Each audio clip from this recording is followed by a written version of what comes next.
For the thousands in attendance and the millions watching around the world, we are live and amplified. So let's get ready to podcast. Fire it up.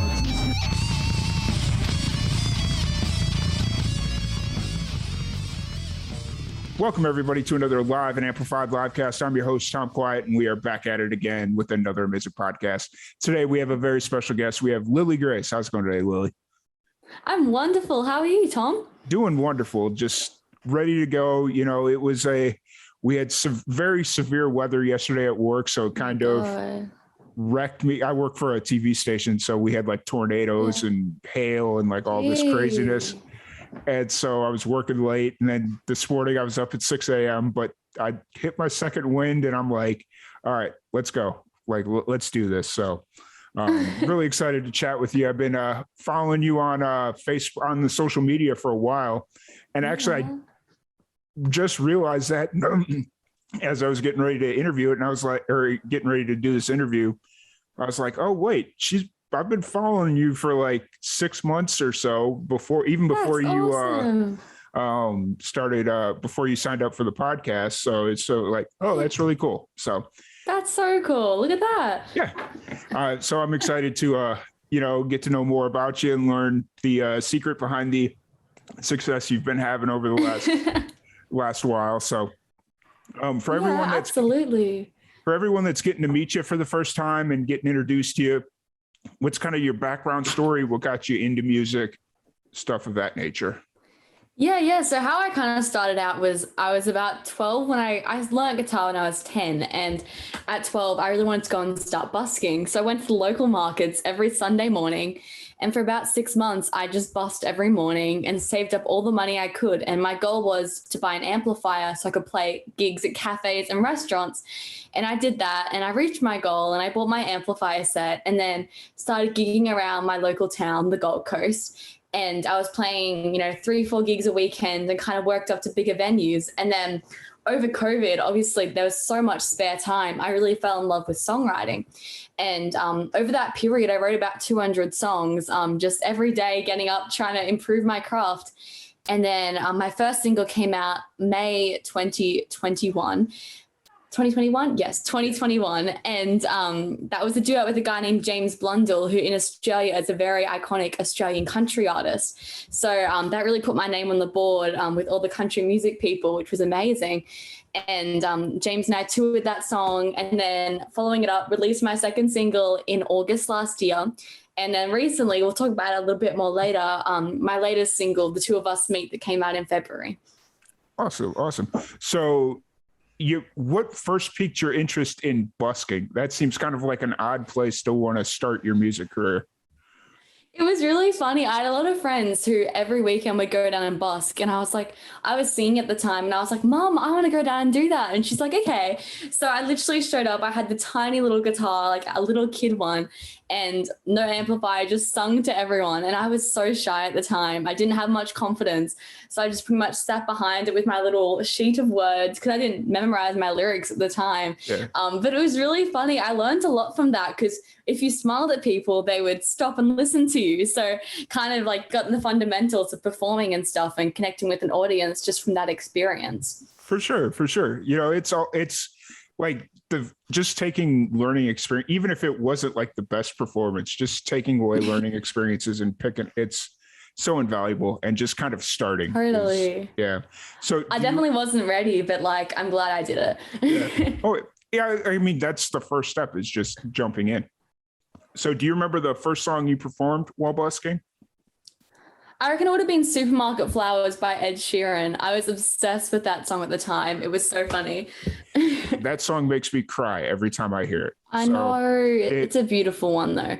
But for me, for completely different reasons, because I recently lost my mother. So it was just like, I heard it shortly after. I heard it for the first time shortly after my mom passed. And I was just like, oh, dang it. And so now every time, like when I go through like a YouTube playlist, it's kind of on some of these random playlists that I have, and it pops up and it's like, All right. Well, I guess this ruins my night because I'm going to be in my That's feels so all night. hard. So yeah. Oh So my it's, goodness. I'm sorry about that. oh, thank you. But it's still such an amazing song. So the fact that that was kind of your first song to play, and it's not one of his more popular songs, which is kind of interesting as well. So yeah.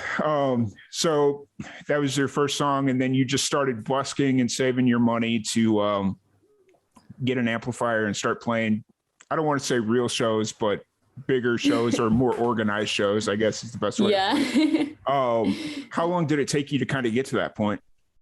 About 8 months or so, and I was really, really passionate about it. Every Sunday, I showed up with my handy dandy little guitar, and then it was quite funny. I got my amplifier, but didn't have any gigs, so I kept busking at the markets. And then one lady came up, and she was like, "Oh, hey, I own a seafood place. Would you like to play at my restaurant?" And I was like, "Yeah, totally." And I got that gig, and from there, obviously, led to more performance opportunities. So, kind of, spiraled on a little bit. Mm-hmm. For sure. So for timeline sakes, what year did you start busking? What year was it? Pre-pandemic or? Yeah, that was definitely pre-pandemic. That would have been probably 4 years ago, I would say, probably. Okay. Gotcha. Yeah. I have to ask anymore because this pandemic's been going on so long.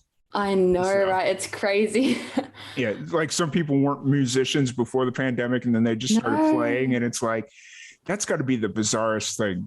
Like starting being a musician during the pandemic. It's like, wow, that's crazy. So that's like my mate James, the guy I released my first song with. He says, because I'm kind of pretty new to the industry, being 16. He's like, you've come in at the worst possible time. Like everything's canceled, everything's off.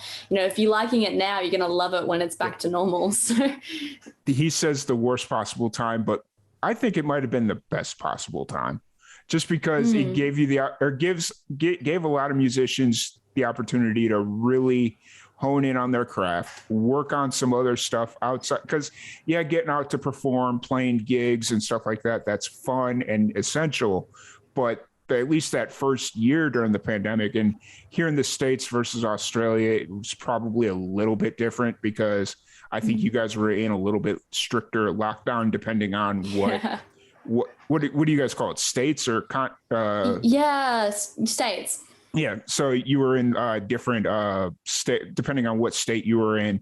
It was a little bit stricter, but like in the States, after a while, it was just kind of like, I know. Well, brave it if you want to. So Yeah. Here in Melbourne, which is one of the states here, they were locked down for something ridiculous, like 280 days or something. So they went through it intensely. I'm from Queensland, so we were in lockdown for about 2 months intensely. But then, restaurant owners couldn't really put music on because there was limited capacity and stuff. So kind of lasted a long time, which was very unfortunate. Yeah, for sure. So you started releasing music during the pandemic, though, right? That was kind of when. Yeah. Okay. Well. Yeah. Tell us about your debut. It was a single, correct? Yeah. So there's this. I was booked to play a show, and some iconic Australian artists are Tanya Kernigan and James Blundell, and I'd met Tanya in December 2020, and we were playing a Christmas show for charity together, and she was lovely. We became friends and stayed in touch after that. And Tanya, called me up and just like, "Oh, hey, I've got a gig, you, me, and James Blundell." And I was like, "Oh, perfect, sounds amazing." And we went through the whole processes of doing it. And then because of COVID, something happened and Tanya couldn't perform the gig anymore. But I'd met James at this point and he goes, "Lily, do you still want to play the show?" And I'm like, "Yes, 100%. I'll play support, you play headliner." Because he's a really big act. Yeah. He goes, No. He's a very gentleman. He goes, No, we'll play co-headliners. I'm like, what? So I'm here 15 playing co-headliner with James Blundell, as you do.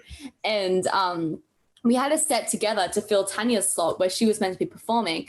And we were singing some of my songs, some of James's songs, and some covers. And I was like, "Hey, James, do you want to write a song together to perform on the night?" And he's like, yeah, totally. I'd be down for that. So we did. And we sat down, lazy Sunday afternoon, James being the country guy he is, in his back shed with his sheep behind him. Then there was me in my back bedroom. It took us about an hour. And we wrote a song called Annie June. And we released it May 13th, I'm pretty sure. 2021, and it's just been such an incredible journey with that song. Oh, well. So during that first show that you played, how many originals did you have at that point? Did you only have the one that you wrote together, or? Oh, no. Yeah. No, I had about 200 at that point. Okay. So yeah, I'd kind of just come out of the main spell of COVID, and honestly, I was such a bad songwriter before it. I hadn't had much experience with it. So I spent a lot of time just working on, trying to improve, getting my head down and, writing as many songs as I possibly could. And out of every 10, like one was a good one. But so I probably had 20 or 30 songs to perform. But Okay. yeah. I was just about to be like, wait, time out. You had 200 songs ready to go just like that. But okay, 200 written, 20 to 30 that were actually ready to go. Okay. I was like, wait a minute. What kind of writing machine are you that you had 200 songs? Did you know 200 songs off by heart? No.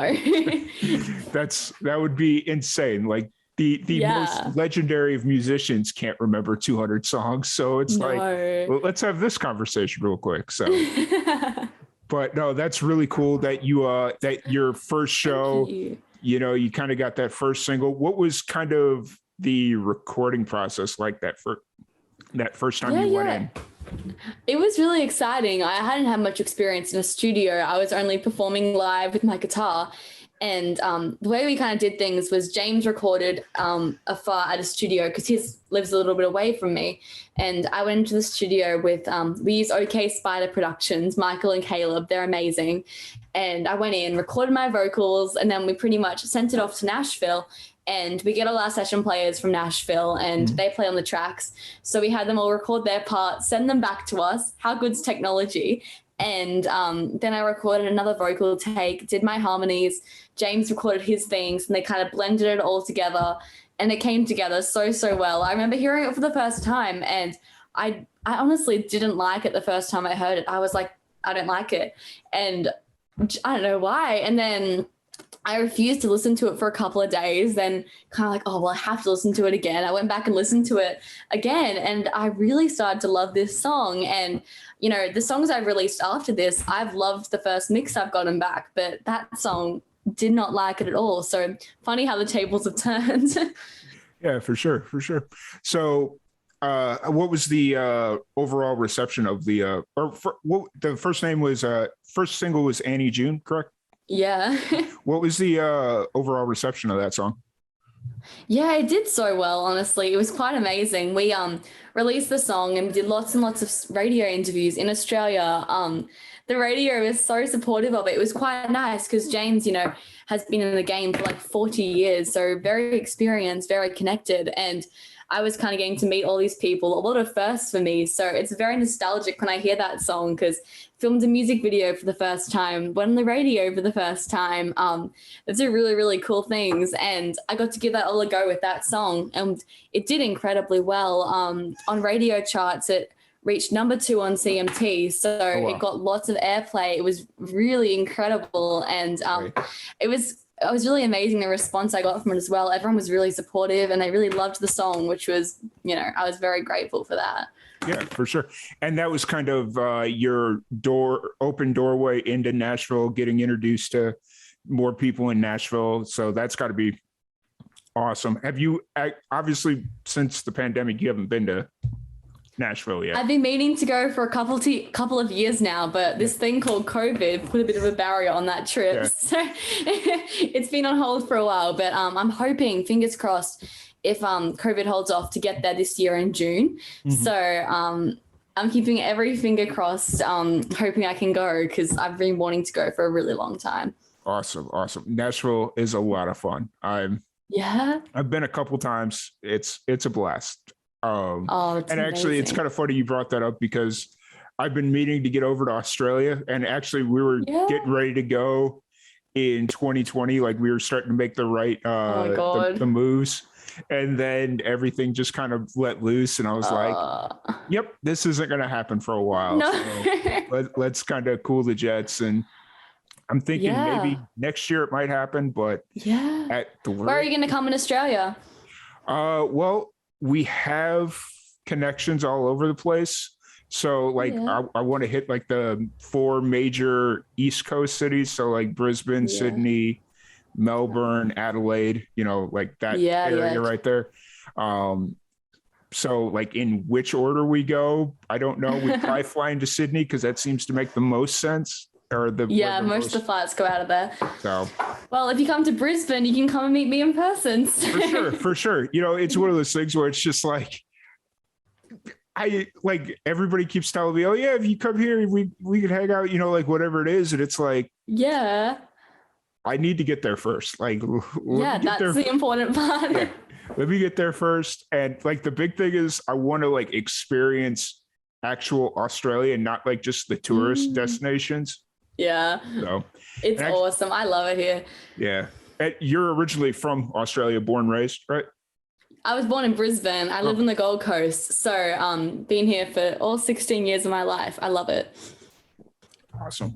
That's amazing. So kind of taking a backtrack before we jump into your new single, who is the person that kind of introduced you to the idea of pursuing music professionally?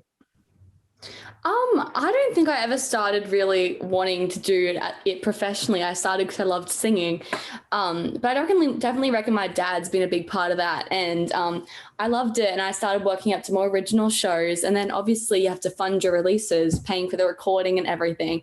And it really is a bit of a business as well. So my dad's very business minded and stuff as well. And he's kind of, pushed me in the direction of understanding what I have to do, have to set up everything, post on social media, kind of he's been a big driver in that motivation, which is amazing. And my mum as well. They're both incredible. They help me. Mum helps me to make graphic design and everything. So they're all, they're awesome people. But I don't know. I don't think I ever entered it planning on being a business, but I love it now. And if I want to do this, for a lifetime, it's going to have to be more of a business kind of structure. And I have so much fun with it though, playing shows and stuff. Like that's the best thing, like ticketed shows.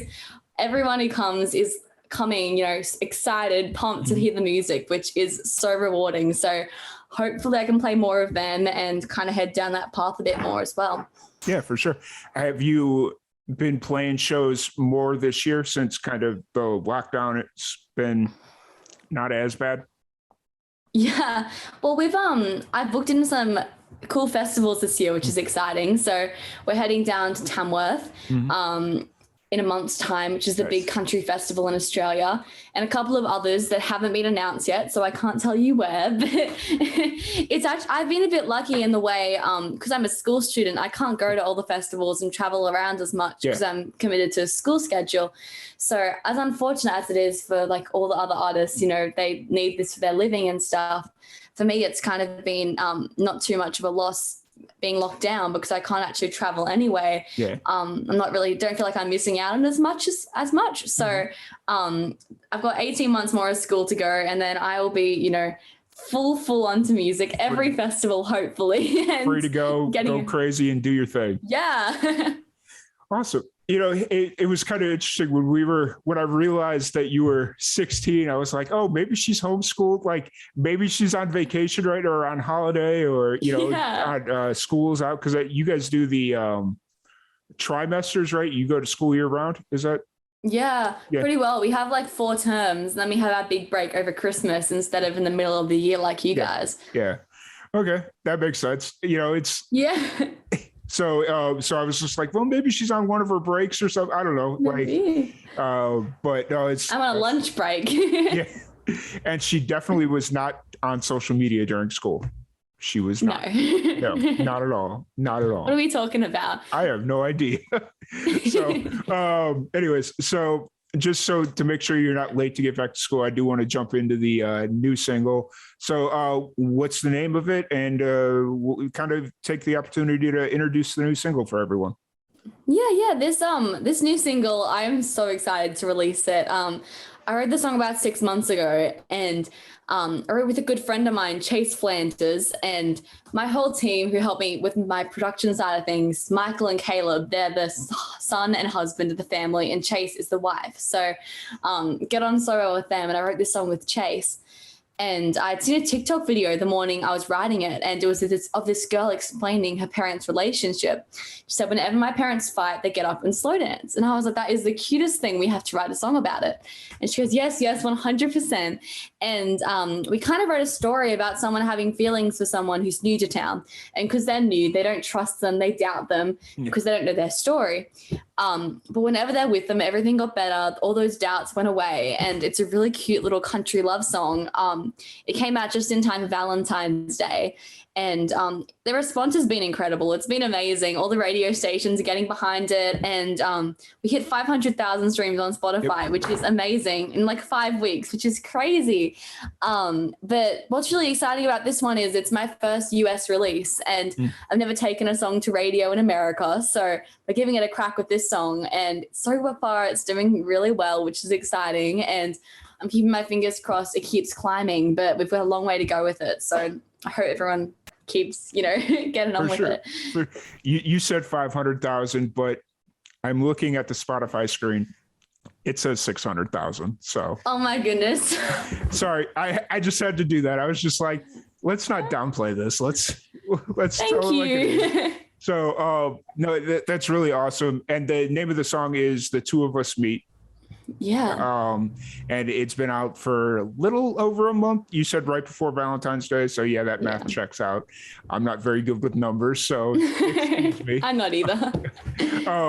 And so do you have a music video out for this one, or is that in the works, or? Yes. It's quite funny how we filmed this one, and it's up on YouTube and everything. It's playing on CMT, which is super cool. But it was really funny because we were filming it in the peak of COVID in Australia, and on the Gold Coast, there were cases everywhere, like 20,000 cases a day, like crazy. And so everyone was getting COVID and had to isolate. And we looked at our actors about a month beforehand. One of them, the girl actor, she was fine. And then the guy actor, 3 days before, sent us a text. And he's like, oh, I've got COVID. And I was like, oh my goodness, you're kidding. Yeah. So he found us a sub, thankfully, to fill in. And then the morning before, we were filming this on a Sunday morning. It was a Saturday morning at 11 a.m. And this other sub got COVID as well. And we were like, oh my goodness. We'd lined up a car, a venue, the photographers, the videographer, everything was set up. And I was like, what are we going to do? So Dad and I sent a heap of messages around, and no one could really do it because everyone had COVID. So like, oh my God, what are we going to do? We went to the local shopping center and walked up to random guys and said, hey, would you like to be in my music video? And it worked. We got a random dude off the street and he killed it. He was amazing. And it was so funny. Walked up and then grabbed him a coffee, told him about the video. The next day he showed up and filmed it. So funny how it worked out. Yeah, if that's not fate, I don't know what it is. Like, it's one of those things where it's like, had the first guy not gotten sick, maybe it would not have won as well. If the second guy, like all these variables, and then you just end up pulling you pull a lot of strings to bring somebody in, and then you find somebody randomly on the street or in a shopping center, and it's just like, wow, okay, it worked. Yeah, perfect. I love it. So, so the music video's out. Obviously this isn't your first music video. What was something that you took away from the first music video you made and applied to this one? Yeah. Well, I think it's kind of the whole structure of coming up with the story beforehand. And with the first video we did, Annie June, we were really unprepared, and we got there and we just pulled a lot of strings to put it together. We had James's son acting in it because he was there, the videographer's girlfriend, and used his car, like everything, very resourceful. The second one was a bit more structured and everything. I organized friends and cast to come along. But this one, I think, is kind of a combination of both because of COVID, unfortunately. Yeah. But we were kind of planned out exactly what we we're going to do beforehand, and, organize cars and everything, which from past experience can be very stressful when you don't have things lined up. And obviously it's a lot more difficult to film and put together. So we kind of storyboarded it beforehand, planned out what we're going to say, what the actors were going to say, what I was going to do, and found a venue as well. So definitely kind of be more organized before filming day so you can get it done a bit more sufficiently. Yeah, for sure. That's always like the first thing when it comes to like just video production in general is the more organized you are beforehand. Yeah. It's like, I mean, it's never going to go smoothly. Like something's always going to happen no matter what you do, but just kind of always being a little bit more organized in the front makes that first time that something goes wrong makes it a little bit easier to handle. So that's definitely, you know what's going to happen next. Yep, absolutely. So the two of us meet out now, music videos out, the singles out on Spotify, all the streaming platforms. So if you're listening, make sure you go check that out and follow Lily Grace on all the socials and stuff. So I guess the next logical question is, what's next? What are you working on? Are you working on the next single? Are you working towards an album? Like what's the plans for moving forward? Yeah, well, I've written a lot of songs, I was saying before, so I have a lot that I want to record, but obviously being a school student, I have to balance music and school, and so at the moment I think I'm looking at releasing some more singles. We're currently working on the next one, and you know, spacing them out, and then hopefully when I finish school, maybe I can drop an album and share a lot more of those songs. But at the moment, singles and playing shows. I love playing shows. And then hopefully Nashville again in June if COVID holds off. But yeah, I'm just going to continue doing that. I have a lot of fun with it and posting on social media, showing up for everyone, and continue doing that, I reckon, for me at the moment, and just working towards that. For sure. You know, it's just keep doing the music, keep releasing. And like, honestly, right now with the way the music business is, just coming fresh out of COVID, like singles kind of seems the way everyone's going, especially with like streaming and whatnot. And then definitely. Once you start playing shows consistently, I think that's when the album starts to make sense. I think so too, yeah.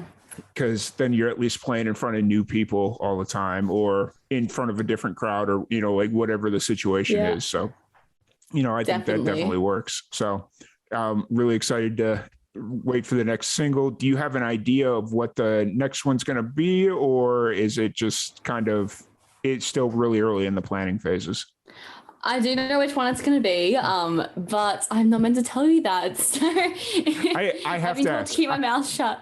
I have to. It's another really fun one though. It's an upbeat song, and it's a really fun. It has a really good beat to it, and I'm really happy with how it's coming together so far. So awesome. I can't wait.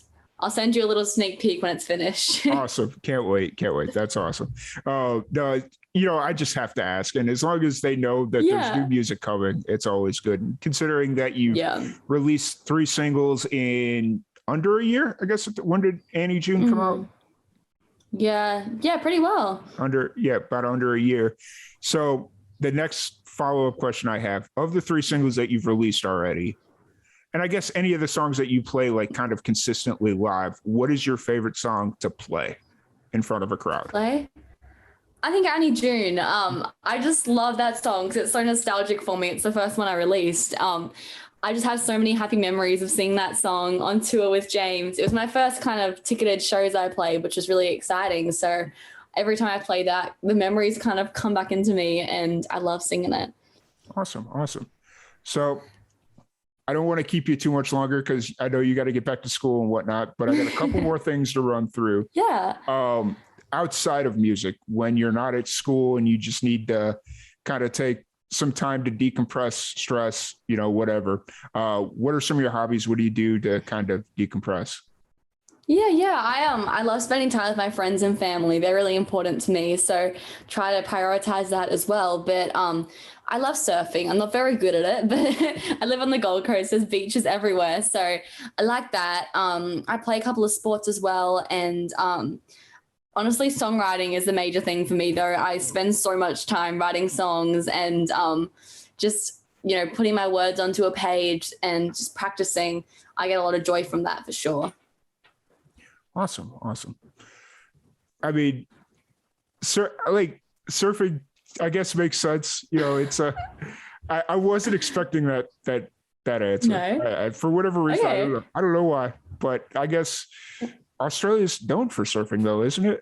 Or like, or at least having good surf. Maybe not necessarily surfing, but having good surf. It's quite funny. My dad and I wrote a song a little while ago, and my dad is not a songwriter. He's not a creative at all, but he's like, "Oh, Lily, let's write a song together." And I was like, "Sure thing." And it was called Surfing Cowgirl. And he's like, "Write about you being a country singer living on the beach." And it was so funny. But that should be the next single. No. Is that song recorded anywhere? Like just no. No? Okay. You don't want to hear that one. No? Okay. That's No. Dang it. Oh well. But one thing that I want to do before we leave, I have a random question generator, and I just want to fire through some of these questions of randomness, Okay. just to kind of end on a lighthearted subject. Yeah. So we'll probably do like 5 or 10, depending on how wordy these things get, because they get wordy. Okay. So would you rather be a bored librarian or a busy barista? Busy barista. If aliens approached you for one piece of advice for success on Earth, what would it be? Oh my goodness, what? Eat good food. Go get yummy food. Yummy food. You'll be happy.